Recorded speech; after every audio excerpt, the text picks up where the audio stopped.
meurent tous. Ils sont arrivés il y a Ils meurent 10 tous, ans sauf les dans fondatrices le qui vont les sud-ouest tenter pour depuis protéger les les frelons asiatiques n'en finissent plus Donc, de le se nid, développer, à tel point d'ailleurs qu'une association est née pour venir à bout de ces frelons asiatiques, si tant est qu'on puisse venir un jour en bio. Ouais, On ne pourra plus les contenir maintenant. bon. C'est- On va quand même, on va avant de parler de essayer. destruction des nids, on va en savoir un petit peu plus justement sur ces frelons asiatiques, parce que vous avez, vous, monsieur, au fil de vos expériences, vu un petit peu comment ça se passe. Alors, qu'est-ce que c'est que ça, par exemple? Alors ça, c'est un nid primaire. C'est la reine fondatrice qui est sortie de terre de l'hivernage. Et quand elle sort, ensuite, elle commence à faire son nid toute seule, comme ça. Elle pond une dizaine d'alvéoles. Et au bout de... lorsque les frelons sortent, après, les frelons l'aident et on fait des nids beaucoup plus gros.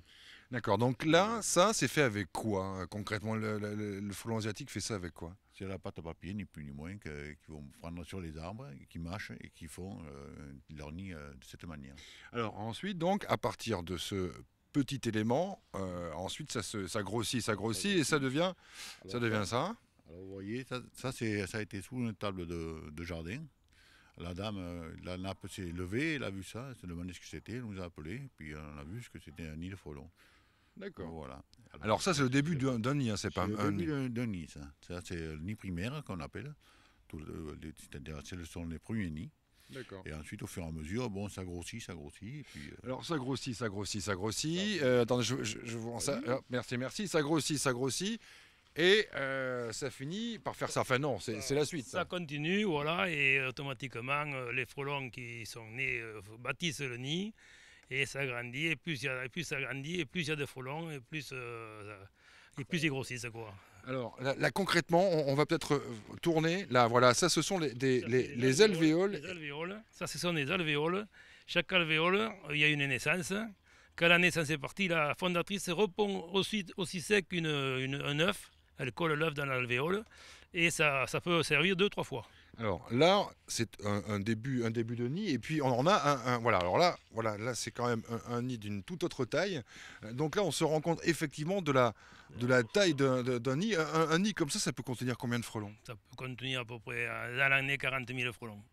Un nid, 40 000 frelons. 40 000 frelons, en fait, de saison, il doit y avoir 150 fondatrices qui vont les s'enterrer pour reconstruire un nid l'année suivante. C'est des architectes, c'est très joli. Mais le problème, c'est qu'il y en a trop.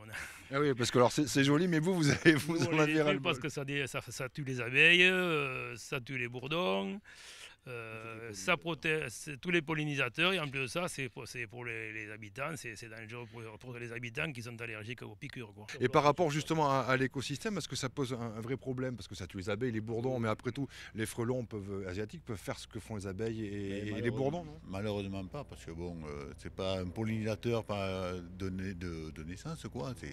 Ils sont là simplement pour manger, faire des petits, et ils font que ça. Donc tous les pollinisateurs, ils détruisent tous les pollinisateurs. Et s'il n'y a plus de pollinisateurs, ça veut dire plus de fruits, plus de légumes. Ça veut dire qu'à long terme, c'est nous, on parle beaucoup d'écologie en ce moment. Il y a un sommet mondial.